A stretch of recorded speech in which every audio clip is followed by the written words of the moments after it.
Hey, Miss Pam's homeroom. I am here today for y'all's read aloud of Fuzzy Mud. As you know, we are on chapter 27, page 125 if you have the book and you're reading aloud. I just wanted to review real quick what we read yesterday. So she has found Chad. They're together in the woods. She's trying to help him, trying to feed him, and he's just kind of being ugly to her. He knows who she is. Remember, he lunged at her at that one point, trying to hurt her. But now he's kind of challenging her, like saying she has like a perfect life. Remember, he kept saying, "Oh, is that right before she reads you a book before bedtime?" And he was just kind of making fun of her. So that's where their relationship is at right now. It's kind of, it's not real solid. And it ends with her picking up the trash, and it says she's no litter bug. Sorry about that, guys.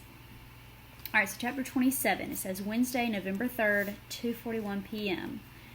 Marshall banged his stick against one tree, then another, as he wandered aimlessly through the woods. He broke the stick in half and flung the halves in opposite directions. He didn't know why he did that. He didn't know why he did anything anymore. He didn't know why he hadn't told Miss Thaxton the truth. He didn't know why he had snuck out of school. He didn't know why he had returned to the woods. It certainly wasn't to look for Tamaya. If she wanted to go searching for Chad, well, it was her problem. Sensing a little bit of sarcasm, it seems like he did go back for Tamaya. Mostly he just needed to get away. Away from Miss Thaxton, away from his teachers, away from everybody. If he could have gotten away from himself, he would have done that too. Nothing made sense anymore. Tamaya should have been glad that Chad wasn't in school. Miss Thaxton acted like Chad was some kind of a star pupil. Did anyone see Chad yesterday? Did you talk to him? What did he say? Where was he going? He was going to beat me up, Marshall thought. Kicking leaves, that's where he was going. What was he supposed to do? Meet Chad on Richmond Road so he could get the snot beat out of him? Would that have made everybody happy? He kicked a rock and then walked quickly after it, picked it up, and threw it as far as he could. Chad's been picking on Marshall all year, Andy had said, for no reason. They all knew. Andy, Laura, Cody, everybody. So why didn't anyone do anything? Why hadn't they stuck up for him? Why had they let Chad make his life so miserable day after day? But that wasn't the real question, and he knew it. The real question was this: why hadn't he stuck up for himself? And he knew the answer to that, too, because he was a coward, like Chad had said, a thumb-sucking coward. If Laura thought Chad was mean, then what did she think of Marshall? Nothing. He was just a bug that Chad stepped on. He thought about the way Tamaya used to look up to him, like he was her hero. Some hero. When it came down to it, she was the one who had protected him. She had smashed the mud into Chad's face, and now she was searching for Chad, because he had been too scared to tell Miss Thaxton the truth. He wondered if Tamaya could possibly be right about the mud. It didn't seem possible.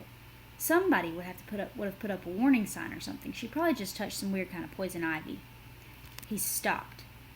Just ahead, some kind of animal was crouched atop a dead tree trunk, ready to pounce. Keeping his eye on it, he slowly bent down and picked up a rock. The sun shining through the treetops caused a crisscross of shadows and light over the creature, making it difficult to tell exactly what it was. Possibly a raccoon or maybe a badger, he thought, although he wasn't sure he knew exactly what a badger looked like. It appeared to be snarling.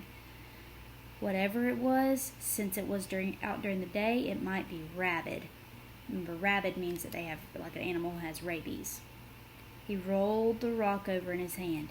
"Hey!" he shouted at it. It didn't move. He threw the rock toward it, hoping to scare it away. The rock bounced off the tree trunk, and the animal still didn't move. Marshall picked up another rock and took a few steps closer. "Go away!" he shouted, and then he took a few more steps. We're going to stop there. We have a little bit left of this chapter, but I want to leave you something to predict. So I want you to go to our discussion Flipgrid page, which is going to be posted in this Google Classroom assignment. I want you to make a prediction. What kind of thing, what is it that Marshall is seeing in the woods? What does Marshall see? It says it seems to be snarling, but it's not moving. When he throws things at it, when he yells at it, can't wait to see what y'all think. Tune in tomorrow for the next Read Aloud.